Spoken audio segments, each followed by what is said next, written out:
ಬಡ ರೈತನ ಸಂಕಷ್ಟಕ್ಕೆ ಮಿಡಿಯುತ್ತಾ ಸರ್ಕಾರ. ಒಂದೇ ತಿಂಗಳಲ್ಲಿ 2 ಎತ್ತುಗಳನ್ನು ಕಳೆದುಕೊಂಡ ಬಡ ರೈತ. ರೈತನ ಗೋಳು ಕಂಡು ಮಮ್ಮಲ ಮರುಗಿದ ಗ್ರಾಮಸ್ಥರು.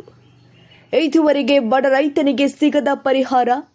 ಇಂತಹದೊಂದು ಕರುಣಾಜನಕ ಘಟನೆ ನಡೆದಿರುವುದು ವಿಜಯಪುರ ಜಿಲ್ಲೆಯ ಮುದ್ದೇಬಿಹಾಳ ತಾಲೂಕಿನ ಮುದ್ನಾಳ್ ಗ್ರಾಮದಲ್ಲಿ. ಹನುಮಂತ ಸಂಜೀವಪ್ಪ ಮಡಿವಾಳರ್ ಒಂದೇ ತಿಂಗಳಲ್ಲಿ 2 ಎತ್ತುಗಳನ್ನು ಕಳೆದುಕೊಂಡ ಬಡ ರೈತ. ಹೃದಯ ಸಂಬಂಧಿ ಕಾಯಿಲೆಯಿಂದ ಎತ್ತುಗಳು ಸಾವನ್ನಪ್ಪಿದ್ದಾಗಿ ಮರಣೋತ್ತರ ಪರೀಕ್ಷೆಯಲ್ಲಿ ದೃಢಪಟ್ಟಿದೆ. 1,50,000 ರೂಪಾಯಿ ಬೆಲೆ ಬಾಳುವ ಎತ್ತುಗಳ ಸಾವಿನಿಂದಾಗಿ ಜೀವನಕ್ಕೆ ಅವುಗಳನ್ನೇ ಅವಲಂಬಿಸಿದ್ದ ಬಡ ರೈತ ಕಂಗಾಲಾಗಿದ್ದಾನೆ. ಸರ್ಕಾರದಿಂದ ಸಿಗಬೇಕಾದ ಪರಿಹಾರ ಇನ್ನೂ ಬಂದಿಲ್ಲ.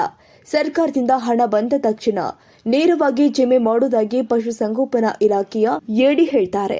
ಈಗ ಅಲ್ಲಿಯ ತನಕ ಬಡ ರೈತ ಹನುಮಂತ್ ದಾನಿಗಳ ಸಹಾಯದ ಅನಿವಾರ್ಯತೆ ಮತ್ತು ನಿರೀಕ್ಷೆಯಲ್ಲಿ ಇದ್ದಾನೆ.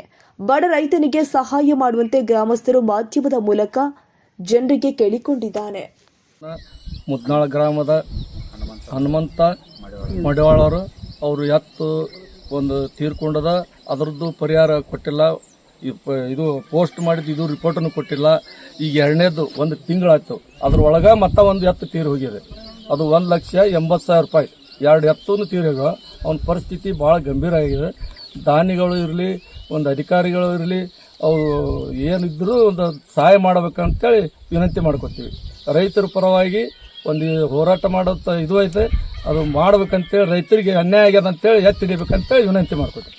ಮುದ್ದೇಬಿಹಾಳ ತಾಲೂಕಿನ ಮುದ್ನಾಳ ಗ್ರಾಮದ ಹನುಮಂತ ಸಂಜೀವಪ್ಪ ಮಡಿವಾಳರ್ ಇವರ 2 ಎತ್ತುಗಳು ಒಂದು ತಿಂಗಳು 1/6/2024 ಹಾಗೂ ಇವತ್ತು ದಿನಾಂಕ 29/6/2024 2 ಎತ್ತುಗಳು ಒಂದೇ ತಿಂಗಳಲ್ಲಿ ತೀರಿ ಹೋದ್ರಿಂದ ಯಾವುದೇ ಆದಂಥ ಅವರಿಗೆ ಏನಕ್ಕಾದ್ರೂ ಯಾರು ದಾನಿಗಳು ಏನು ಸಹಾಯ ಮಾಡಬೇಕು ಅಂತೇಳಿ ತಮ್ಮಲ್ಲಿ ವಿನಂತಿಸ್ಕೊಳ್ತೀನಿ. ಮತ್ತೇನೈತಿ, ಈಗಾಗಲೇ ಒಂದು ಎತ್ತಿಂದ PM ರಿಪೋರ್ಟ್ ಆಗೈತಿ. ಅದರದ್ದು ಸಹಾಯ ಅದು ಏನು ಸರ್ಕಾರದಿಂದ ಬರ್ತಕ್ಕಂಥ ಸೌಲಭ್ಯ ಬಂದಿಲ್ಲ. ಮೇಲಾಧಿಕಾರಿಗಳು ಅದ್ರ ಬಗ್ಗೆ ಏನೈತಿ ಇದು ಮಾಡ್ಕೇಶ್ ಅವ್ಗೆ ರೈತಕ್ಕೆ ಬರುವಂಥ ಸೌಲಭ್ಯ ಒದಗಿಸ್ಕೊಡ್ರಿ. ಮತ್ತು ಇತರ ಇನ್ನೊಂದು ಏನಪ್ಪಾ ಅಂದ್ರೆ ದಯವಿಟ್ಟು ಸಮಸ್ತ ರೈತ ಬಾಂಧವರಿಗೆ ಹಾಗೂ ಈ ಅಧಿಕಾರಿಗಳಲ್ಲಿ ವಿನಂತಿಸ್ಕೊಳ್ತೀನಿ. ರೈತ ಭಾಳ ನಿರ್ಗತಿಕದನ. ಒಂದೇ ತಿಂಗಳದಾಗ 1,80,000 2 ಎತ್ತು ಕಳ್ಕೊಂಡ. ಅದಕ್ಕೇನೈತಿ, ದಯವಿಟ್ಟು ದಾನಿಗಳು ಯಾರಿದ್ದೀರಿ ಅವ್ನಿಗೆ ಏನೈತೆ ಒಂದು ಅಕೌಂಟ್ ನಂಬರ್ ಕೊಡ್ತೈತೆ, ಅವ್ನಿಗೆ ಯಾರು ದಾನ ಮಾಡೋರಿದ್ರೆ ದಾನ ಮಾಡ್ಬೋದು ಅಂತೇಳಿ ತಮ್ಮಲ್ಲಿ ವಿನಂತಿಸ್ಕೊಳ್ತೀನಿ.